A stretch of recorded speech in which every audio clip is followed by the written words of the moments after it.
During World War II in England, there were many aspects of warfare that were deemed to be not quite civilized enough for the Brits to partake in. However, since the Nazis of Germany were winning and the United States had yet to join the war, England was under some pressure to try something out of the ordinary. Or at least that's how the legend tells the tale of the Ministry of Ungentlemanly Warfare. I'm Ronald Young Jr., and I'm leaving the theater.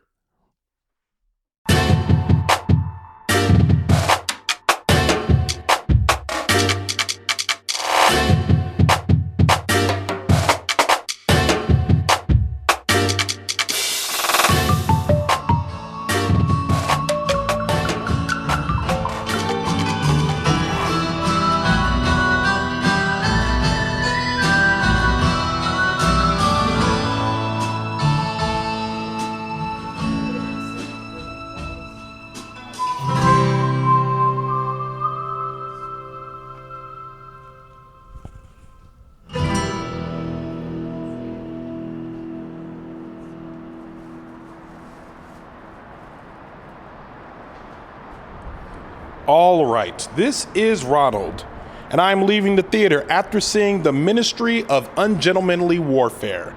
The Ministry of Ungentlemanly Warfare, written by Paul Tamasay, Eric Johnson, Arash Amel, and Guy Ritchie, directed by Guy Ritchie, starring Henrique Cavill, Eliza Gonzalez, Alan Ritchson, Alex Pettyfer, Hero Fiennes Tiffin, Babs Olusanmoukun, Till Schweiger, and Henrique Zaga. And as usual, for a complete cast listing, you can go to the link in our show notes. Ladies and gentlemen, let me tell y'all something right now. I'm not here alone.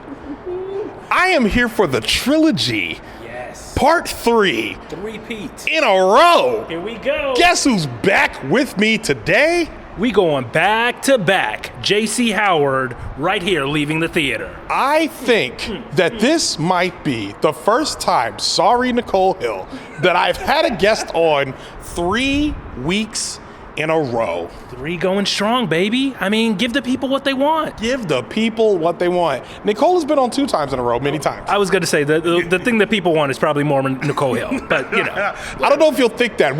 I have a message for you. They'll settle for me. They'll settle for me. I have a message for you from Nicole Hill, which we'll talk about a little later in the episode. But let's talk about the movie, The Ministry of Ungentlemanly Warfare, a Guy Ritchie joint. This is a movie supposedly from the declassified files of Winston Churchill that tells the story of some undercover operatives in the British military who carried out assignments that were deemed untoward or ungentlemanly that still needed to be done in order to bolster the war efforts. Yeah, that's pretty much the movie. You've probably seen the previews. J.C. Howard, what did you think of this movie? Today is an historic day. We found a Henry Cavill movie that I can tolerate. I think I would say that I enjoyed this movie. I don't think it was perfect by any means, but Henry Cavill in this movie, he's the lead, and I hate him in almost everything that he does. He seems like he's made of cardboard, usually. He's completely void of every bit of charisma, usually. But I think that this particular character gave him the ability to be cheeky and smooth, but not exactly oozing charisma. And I think that that's where he vibes. Like, he was going throughout this movie, and every scene that he was in, I'm like, all right, cool. Like, I don't have any problem with Henry Cavill here. I will say the movie as a whole, like, you know, it's about military plans. It's about like strategy and like, you know, accomplishing missions and things like that. And for me personally, the plans were a little bit hard to follow. I don't know if that was just a me thing or if that was like, you know, the way I was experiencing the movie, but the plans were hard to follow. But at the end of the day, we got there, you know, like, I mean, I understood enough to say, like, we're here on a mission. We're going to destroy the German U-boats. And that's the point of the whole thing. So I wasn't completely in tune. I thought the plans were a little bit convoluted, and there were a lot of wasted stops and changing plans all over the place that I was just like, okay, just do the thing. Like, we know what we're here for, so just do it. Like, I don't need any of these side quests and things like that.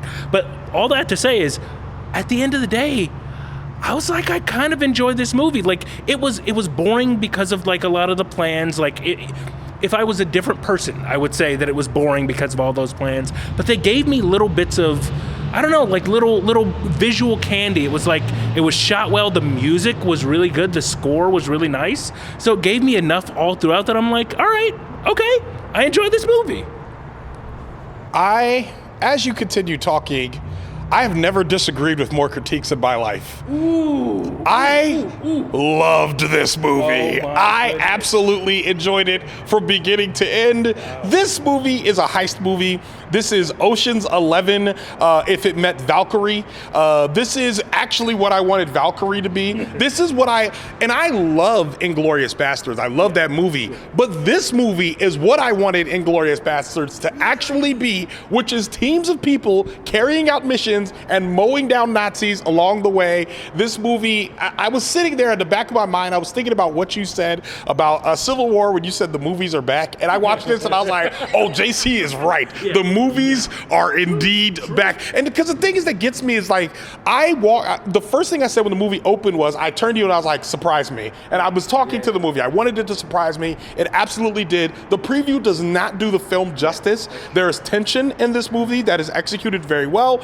I disagree about the plans being hard to follow. They were convoluted sometimes. I feel like they were unnecessarily convoluted, and it was hard to tell what it was. Sometimes it was hard to tell who I was supposed to be rooting for and why. Like, there were times in which I did not understand why, for instance, the Admiral would be working against the Prime Minister. Right. That felt weird. And I think I agree there was parts of it where I was just like, there felt like there were two movies going on.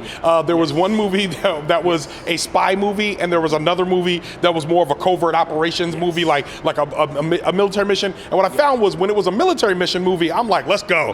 Show me the plans, mow down the Nazis. These guys are apparently invincible. That's all I wanted. I really didn't want that much tension or that type of torture to be there anyway. Yeah. But whenever it was a spy movie, I was less engaged. Yes. I felt like I wasn't nearly as into it. But when they all meet at the end, kind of, I'm like, okay, this is more of what I wanted. So if I'm being honest, your critique is correct. When you get to the end, you're like, this is satisfying. This is where I wanted you to be. No, I was gonna say, I think we actually agree a lot more than we disagree, because I think that's exactly right. And I think you touched on something that's really important. This movie, and this is very important about this movie does, it follows the number one tried and true rule of cinema, which is, everyone's happy when you're mowing down Nazis. Correct. Yes. When you're just indiscriminately killing Nazis, it's like, okay, like everybody, it's the opposite of Civil War in that sense, right? It's like, we can all just be on the same page because, look,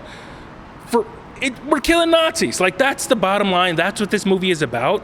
And if you like that, which you should, you're going to like, watching them kill Nazis. I will say that, like, some of the humor, so it's kind of an action comedy. It's like, it's exactly as you said. It's a little bit spy, it's a little bit military ops, and it's like a little bit of comedy woven throughout.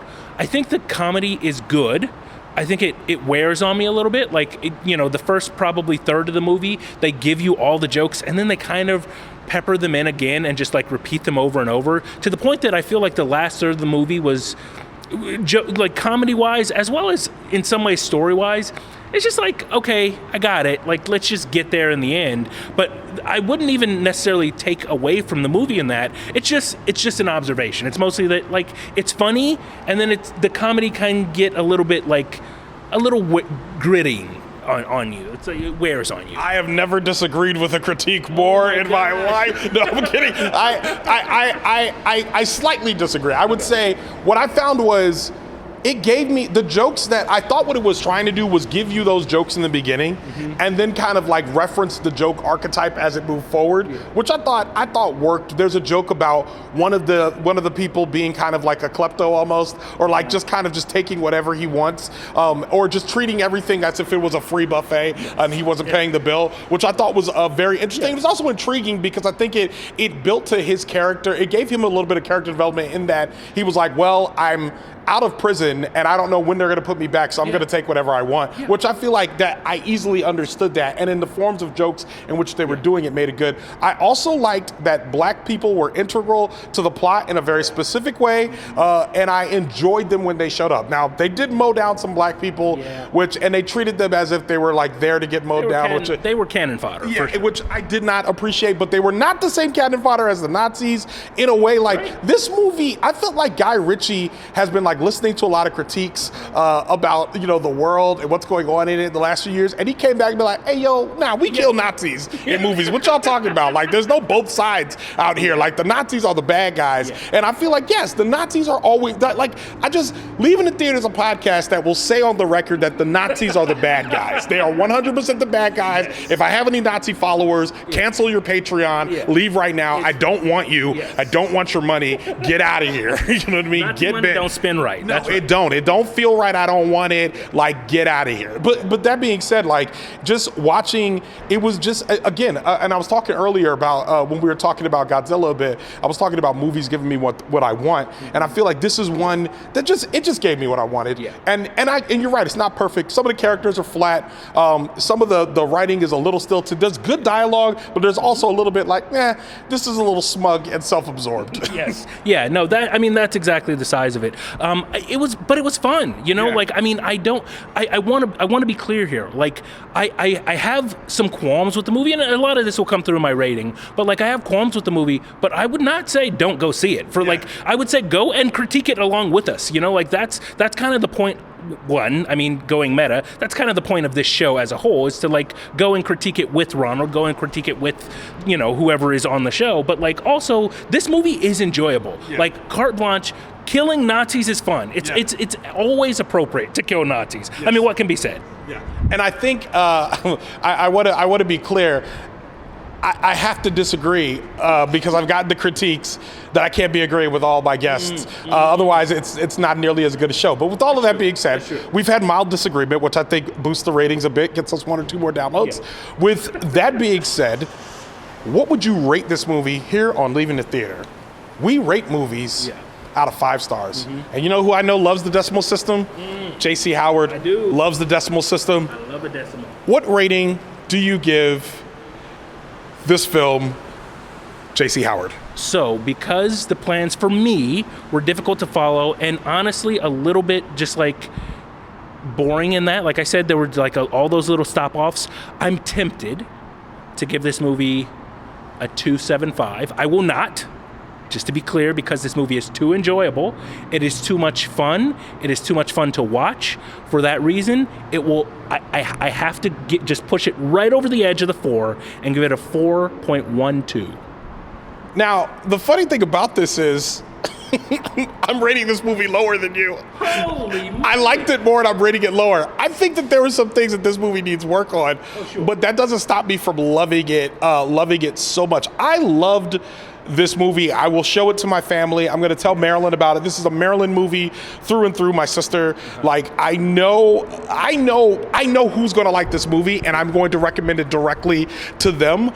See it in theaters, see it at home, see it streaming, whatever. This is a 3.75 movie to me. I think it was not quite 4 stars. I think it was 4 stars for a little while, and then for me, it started to fall. It fell down to a 3.5 at one point, but then back up to a 3.75. And I think, and also, JC, feel free to use the breadth of the 3 rating, because you got to use that decimal system up as much as possible. The reason I go for a 4.12 is because the question is, if like 4 is where we're saying we're going to rewatch the movie.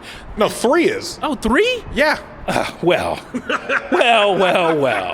Look who we have here. It's a good old Mr. 3.85. I'm just, listen, because here's the thing. I will rewatch, I'm just going to be honest. I will rewatch this movie. Yeah. I will only rewatch 2/3 of it. Yeah. I will rewatch it on television anytime it comes on. Yeah. I would be fine to leave it on in the background, but as soon as they get to that, I'm not going to, give any specifics or spoilers, but that last third of the movie, I'm going to say, okay, what else is on? Because, like, I don't need to watch the rest of it. I mean, again, it's in the history books, apparently, so, like, I can always just, like, feel satisfied knowing who won the war. So, like, that's all that I need out of this movie is the fun first 2/3 of it. Okay, so I just need to clarify something with you. Have you thought 4 was the rewatch point this whole time? This whole time. Do we have to go through and reset your ratings? These last 3 weeks are going to be completely different when you re-listen to them. That's crazy. It's 3. 3 is the middle point. That means I would rewatch again. Yeah. That is it. Now, that being said, the person who came up with the idea of 3 being the one that you could rewatch again is a person I know named Nicole Hill. Nicole Hill. Now, she heard what you said a few weeks ago about you saying that LTD, there can only be one. She responded via text, and I quote, "Also, you guys are hearing beef on Leaving the Theater start on today, April 16th, 2024. Nick Hill said, "Please tell JC Howard that I heard everything he said on LTT, and I am coming for him. There can only be one." She said, "Please call him and say the following. I am immortal. I have inside me the blood of kings. I have no rivals. No man can be my equal." Then she said, "Was Civil War good?" It was. Civil War was good. And listen, let me tell you, I will now be looking over my shoulder everywhere I go. Because if Nick Hill comes with her big old Highlander sword, just tries to lop off my head, I'm going to be watching out for sure.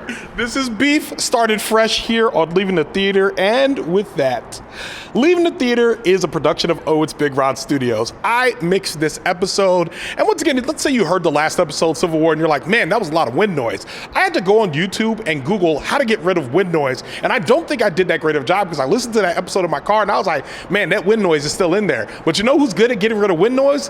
Other engineers. And the way we hire those engineers is through your support on the Patreon. That's patreon.com/Leaving the Theater. Again, that's patreon.com/Leaving the Theater. Show art from Heather Wilder. Theme music by the mysterious Breakmaster Cylinder. For more information about the Ministry of Ungentlemanly Warfare or JC Howard, check out our show notes. You can follow me on Twitter, Instagram, TikTok, or Threads at Oh It's Big Ron. That's at OHITSBIGRON. You can find out more about this show and other Oh It's Big Ron Studios shows by following us on Instagram at Oh It's Big Ron Studios and on Twitter at Oh It's Big Ron Stu. That's STE-Dubs. Leaving the Theater will be back soon. Thanks for listening. And JC Howard, thanks for being on the show. Thanks for having me. More Carrie Elwes. Elwes. I think it's Elwes. Elwes. I'm almost More Carrie Elwes. Elwes.